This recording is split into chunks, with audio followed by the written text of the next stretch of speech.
Thank you for joining us today for 10 Minutes with the Artist, an episodic series that explores the art practice and the personal vision that guides the artist. On today's episode, we're very proud to have Nate Wanner, who has completed a thesis in architecture at North Dakota State University. He's joined us today to speak about his research and the creation of artifacts in preparation for his defense.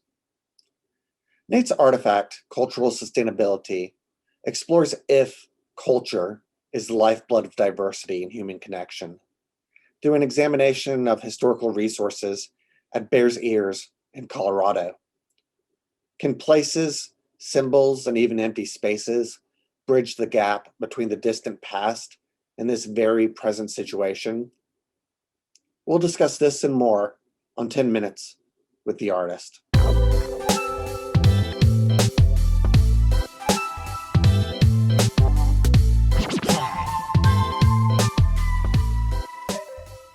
Nate, thank you so very much for joining us today on 10 Minutes with the Artist.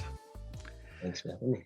So what do you think is more important to preserve, the petroglyph carvings and the sort of architectural ruins, or the buttes and the natural landforms? I think it all falls under the same umbrella of importance. To the Native Americans within my project, this whole landscape is cultural and known as sacred, as it's been, within their homelands for centuries and thousands of years. Within the petroglyph carvings, as well as the architectural ruins and even the landscapes itself, they all embody kind of the same meaning of, the path through life, as well as the overall essence of connection between humans and the environment, which is overall what is being portrayed throughout all of the ruins, whether they be architectural, the art that's left behind, or even the natural landscapes that has been home to them for thousands of years. So your artifact has this sort of ritual of revelation, and I was curious why it's important to show this instead of simply telling me a story or showing me photographs of the artifact or the place. So through my artifact, I'm really trying to portray that kind of revelation and reveal the true essence and, the spirituality that remains behind the history that's within this landscape today. As the whole monument is currently just a public land that anybody can come and visit, there isn't much that indicates truly what the connections the Native Americans have to the sacred land behind. So through the artifact and through the architecture, it's very important to, as you had mentioned, kind of create this revelation of the meaning behind versus just simply going and viewing. Otherwise, that connection might be severed then between truly understanding what its essence is. Is there something to be said about sort of like the shared participation, even if it's like over time? Definitely. So the reason why the Native Americans and the indigenous tribes that have connections to the sacred land still are trying to protect it is to share the overall history and their traditional knowledge with the rest of the world. So to the indigenous tribes, the National Monument isn't just for, the sacred land and the sacred connections to the people, but it's a part of all of America's story. So there definitely is a shared participation in the eyes of everybody having some sort of connection to it, whether that's being revealed or not. So through my architecture, that's what I'm trying to accomplish. Do past cultures and ideologies have an inherent meaning just because they existed? I think the inherent meaning behind cultures and these profound histories is the fact that it's knowledge and it's stories that have been shared for thousands of years.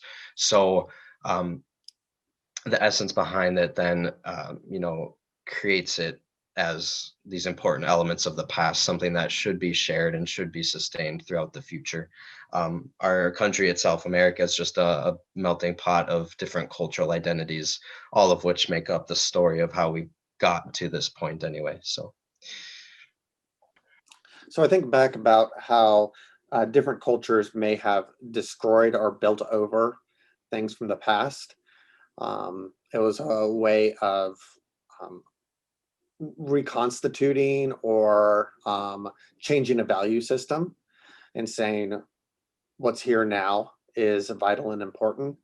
And so I was curious whether or not this effort to save objects is part of our contemporary value system, or if there is something sort of shared that's older than us. I think there is something shared that we just don't understand, something throughout the past that can be shared across different cultural identities.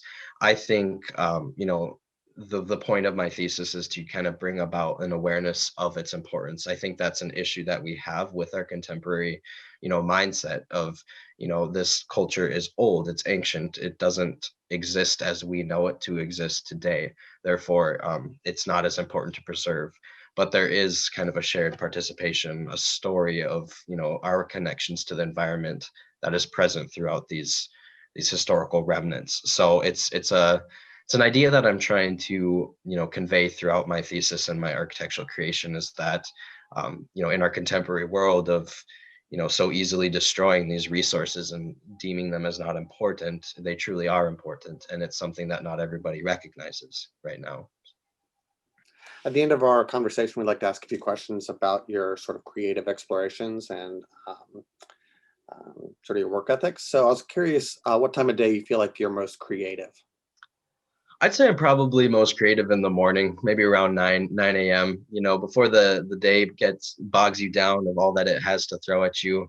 The morning's usually a pretty crisp time with fresh eyes to really get those creative juices flowing. So Do you listen to music or anything like that when you're making? absolutely, yeah. I usually kind of a mixture between EDM and also lo-fi beats. Sometimes it just depends on my mood, but usually music helps get me in the moment and helps me, you know, stay on track. So Is there anything that you're reading right now? currently nothing too outside of the box. Mostly just going back to our precedent readings. Reading through theory and different artists through that um, help propel my thesis project along. So And what do you think that the most complicated part about working in the medium that you're working in was? being that like working through sand and history. Yeah, so specifically for my artifact, I knew, creating using utilization of sand and manifesting dust throughout this process to really get the revelation across was a bit difficult. Trying to figure out exactly how, for instance, I'd get sand to fall from the ceiling and how to make it one fluent process. Ideally, I would like the artifact itself to be a vessel that could just continuously flow and go. But in working with the medium, the sand, it proved to be difficult, trying to get that process to be one continuous effort. So yeah, through the artifact, I think capturing it through video as well as the setup right now helps do that to its best capacity. And then I guess my last question would be, what's next for you? In terms of school or after school? Um, Maybe like what do you need to finish, or what happens after school? Sure. Yeah. So right now we're just continuing through our design process, trying to figure out exactly how these architectural spaces unfold through explorations and creations of our artifact. I think I've definitely made some progress in the past few weeks, so I'm excited to see what the end of the semester has in store.